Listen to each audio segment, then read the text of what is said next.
Legal advice తీసుకుంటే ఓ 10,000 రూపాయలు ఖర్చు చేద్దాం కానీ అవును. కేవలం ₹1,00,00,000 ఒక ప్లాట్ కొనే ముందు ఎస్ అండి. వాళ్ళు ఇచ్చే 10,000, 5,000 గిఫ్ట్ల కోసం ₹1,00,00,000 ఇన్వెస్ట్ చేస్తూ ఉంటారు. అవునండి. కానీ ఆ వచ్చే గిఫ్ట్లు ఏదైతే ఉన్నాయో అవి రేపు దేనికి అక్కడ రావు, అవునండి. కానీ అక్కడే ఇన్వెస్ట్ చేస్తారు. ఒక లీగల్ అడ్వైస్ కానీ తీసుకొని మనం ఇన్వెస్ట్ చేస్తే వాళ్ళ భవిష్యత్తు బంగారం లాగా ఉంటుంది. మంచి ఆలోచన. ఇప్పుడు ఎందుకంటే ఇప్పటికీ అవేర్నెస్ వచ్చింది పబ్లిక్కి. ఎప్పుడైతే మోసపోవడం అనేది ఎక్కువ చాటైందో లీగల్ ప్రతి వాళ్ళు కూడా దాదాపు ఇప్పుడు హైదరాబాద్ సరౌండింగ్లో ల్యాండ్ కొన్న వాళ్ళందరూ కూడా లీగల్ ఒపీనియన్స్ తీసుకుంటున్నారు. ఇంతకుముందు కూడా నా దగ్గర వచ్చిన వాళ్ళు చేవేళ్ళ వాళ్ళు. సో వాళ్ళు లీగల్ ఒపీనియన్ 4 crores అమ్ముతున్నారు ప్రాపర్టీ. సో వాళ్ళకి 4 crores అమ్ముతున్నప్పుడు ఆ ప్రాపర్టీ కొనేటప్పుడు ఆ 4 crores ప్రాపర్టీ నిజంగా ఎట్లా ఉంది అనేటువంటి ఫ్లో కోసము వాళ్ళు ఇప్పుడే మన దగ్గర డాక్యుమెంట్స్ తీసుకొని వెళ్ళారు. సో అంటే ఆ లీగల్ ఒపీనియన్ మీద చాలామందికి అవేర్నెస్ వచ్చింది.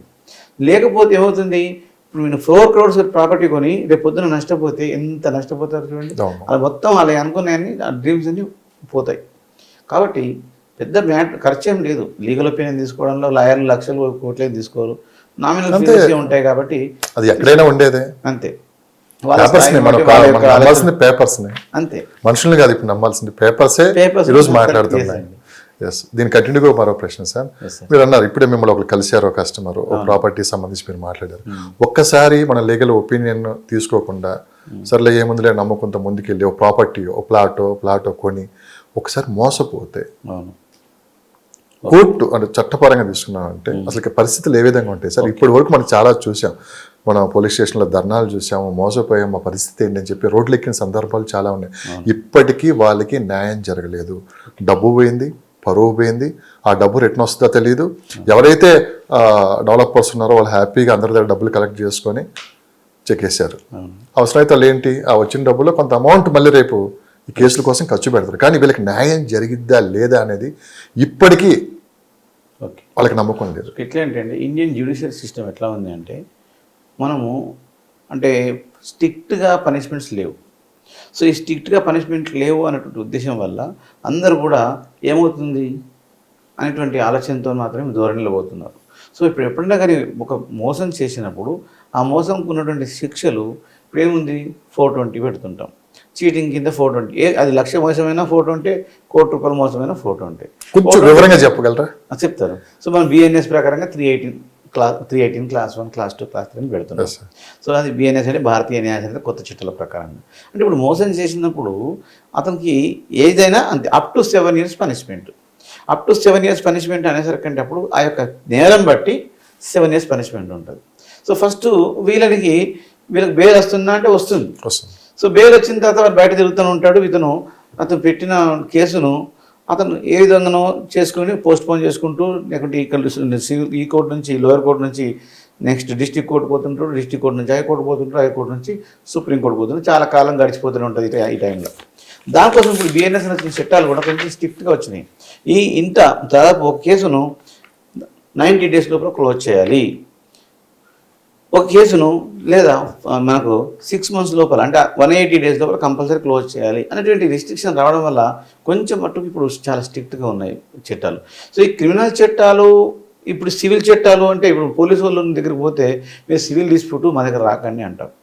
సో పోలీసు వాళ్ళ దగ్గర పోయినప్పుడు సివిల్ డిస్ప్యూట్ రాకండి సివిల్ కోర్టు కోసం కేసు కోసం వేస్తే అతను అక్కడ ఏమంటాము క్యాన్సిలేషన్ ఆఫ్ సేల్ డీడ్ కోసం వేయచ్చు, లేదా మా యొక్క పొజిషన్ కోసం వేయచ్చు, లేదా ఆ యొక్క ల్యాండ్ యొక్క మనము ఏదైతే డాక్యుమెంట్స్ ఉన్నాయో ఫేక్ డాక్యుమెంట్ ఇచ్చే 420, 406 బ్రీచ్ ఆఫ్ ట్రస్ట్ కింద వేయచ్చు. ఇట్లా ఏ కేసు వేసినా కానీ సివిల్ డిస్ప్యూట్ కింద అది చాలా కాలం నడుస్తూ ఉంటుంది. వీళ్ళ పరిస్థితి చాలా నష్టపోతాం. అందుకని మనము నష్టపోకముందు జాగ్రత్త పడడం అనేది మంచిది అనుకున్నాం. నష్టపోయినట్లయితే ఫస్ట్ మనం చేయాల్సింది క్రిమినల్ కేసు పెట్టాలి. క్రిమినల్ కేసు పోలీసు వాళ్ళు తీసుకున్నట్లయితే మనం ఏం చేయొచ్చు, ఒక రిప్రజెంటేషన్ ద్వారా అంటే డైరెక్ట్ కమిషనర్కే ఇచ్చి హైదరాబాద్ లాంటి సిటీలలో కమిషనర్కి, జిల్లా లాంటి సిటీలలో ఎస్పీకి, సూపరింటెండెంట్ ఆఫ్ పోలీస్కి డైరెక్ట్ ఇచ్చి స్టేషన్ హౌస్ ఆఫీసర్కి. సో మనం డైరెక్ట్గా ఇస్తే తీసుకోకపోతే రిజిస్టర్ పోస్ట్ ద్వారా చేయొచ్చు. రిజిస్టర్ పోస్ట్ ద్వారా చేసి ఆ పోస్టల్ స్లిప్ ఏదైతే ఉంటుందో ఒక హైకోర్టు అడ్వకేట్కి ఇచ్చినట్లయితే అప్పుడు మనము లోయర్ కోర్టులలో సెక్షన్ 200 ప్రకారంగా కేసు వాళ్ళపైన ఎఫ్ఐఆర్ చేయించవచ్చు. లేదు హైకోర్టుకు వచ్చినట్లయితే ఆర్టికల్ 226, సుప్రీంకోర్టుకి వచ్చే ఆర్టికల్ 32 ప్రకారంగా, సో 382 ప్రకారంగా మనము ఈ యొక్క కేసును హైకోర్టు ద్వారా కేసుని వాళ్ళ మీద ఫైల్ చేయించవచ్చు. సో పనిష్మెంట్స్ ఏముంటాయి అనేది మనం మామూలుగా మనం చూసుకుంటాం. ఫస్ట్ కేసు అయింది అంటే అతనికి చాలా నష్టం. ఎవరికైనా ఒక బిల్డర్కి కొన్ని కేసులు అయినాయంటే నెక్స్ట్ వాళ్ళ బిజినెస్ తగ్గుతుంది, వాళ్ళ రెప్యుటేషన్ తగ్గుతుంది, వాళ్ళ యొక్క వెయిటేజ్ తగ్గుతుంది, వాళ్ళు ఇంకొకసారి పోతే ఎవరు నమ్మరు, ఇవన్నీ భయాలు ఉంటాయి, ఎవరికైనా ఉంటాయి. మాట్లాడతారు, కోర్టులు ఏం చేస్తాయి, కేసులు ఏం చేస్తాయి అంటారు, కానీ లోపల అందరికి భయం ఉంటుంది, ఉండకుండా ఎవరు ఉండరు. సో కాబట్టి మనం కేసులు సివిల్ కేసులు అవుతలేదని మాత్రం అనుకోవద్దు. డైరెక్ట్గా కేసులు తీసుకోకపోతే మనం కేసు వేసుకోవడానికి ఎఫ్ఐఆర్ చేయించడానికి ఆర్టికల్ 226 ప్రకారం డైరెక్ట్ హైకోర్టులో మనకు వేసే పవర్స్ ఉన్నాయన్నమాట. ఆ విధంగా పోవాలి. రెండవది, ఇది ఈ క్రిమినల్ కేసు సెపరేట్. అలాగే సివిల్ డిస్ప్యూట్లో కూడా మనకు ఏ విధంగా మోసం జరిగింది, ఒకవేళ అతను ఇద్దరికి రిజిస్ట్రేషన్ చేశాడు, దాన్ని బ్రీచ్ ఆఫ్ ట్రస్ట్ కింద 406 అంటాం ఐపీసీ ప్రకారం. ఆ 406 కేసు చేసి దాని మీద కూడా మనకు అప్ టు 5 years నుంచి 7 years వరకు పనిష్మెంట్ పడే అవకాశం ఉంటుంది. సో ఈ విధంగా ఖచ్చితంగా ఈ యొక్క మనము మన జ్యుడిషియల్ని వాడుకుంటే ఎవరికైనా భయం అనేది ఉంటుంది. ఒకసారి లీగల్ అడ్వైజెస్ తీసుకోకపోవటం వల్ల ఇన్ని సమస్యలు ఎదుర్కోవాలా? మీరు చాలా చెప్పారు, ఇంకా ఉన్నాయి చెప్పాల్సినవి చాలా ఉన్నాయి. అంటే ఇక్కడ ఏంటంటే మనీ పోయి పరువు పోయి కోర్టుల చుట్టూ తిరిగి న్యాయం జరగక చాలా మంది ఇప్పటికి నేను చూస్తూనే ఉన్నాను సార్. చాలా మంది దీన్ని ఎలా నా దగ్గర ఒక డాక్టర్ నాగరాజ్ అని తిరుపతిలో ఉంటాడు ఆయన. అతనికి బంజారా హిల్స్లో 8 ఎకరాల 6 గుంటలు 8 ఎకరాల ల్యాండ్ ఉంది, రోడ్ నెంబర్ 12. ఇప్పటికి కూడా ఆ పొజిషన్లో అందరు ఆక్యుపై చేసి ఫస్ట్ మొదట్లో ఒక 2 ఎకరాలు మిగిలింది. ఆ భూమిని అందరూ పొజిషన్ వచ్చి దాన్ని ఇప్పుడు అమ్మలేక ఉండలేక అతను ఎప్పుడైతే సర్వీసులో డాక్టర్గా జాయిన్ అయ్యాడో అతను వాలంటీ రిటైర్మెంట్ తీసుకొని దాదాపు 25 సంవత్సరాల నుంచి కొట్లాడుతూ ఉన్నాడు. అది భూమి ఇతను పొజిషన్లోకి వెళ్ళలేకపోతున్నాడు, వాళ్ళని వెకేట్ చేయించలేకపోతున్నాడు, ఆ భూమి తీసుకోలేకపోతున్నాడు. అంటే అతను ఏ విధమైన మిస్టేక్ చేశాడు, అతను ఇక్కడ భూమిని కాపాడుకోకుండా అతను జాబ్ బిజీలో పడి ఆ పొజిషన్ను మిస్ అయ్యాడు. కాబట్టి ఆ పొజిషన్లో వేరే వాళ్ళు వచ్చారు కాబట్టి ఆ పొజిషన్ చాలా కవర్. అంటే ఇప్పుడు మన డాక్యుమెంట్ కంటే పొజిషన్ ఇంపార్టెంట్ అని చెప్తాను. ఓకే.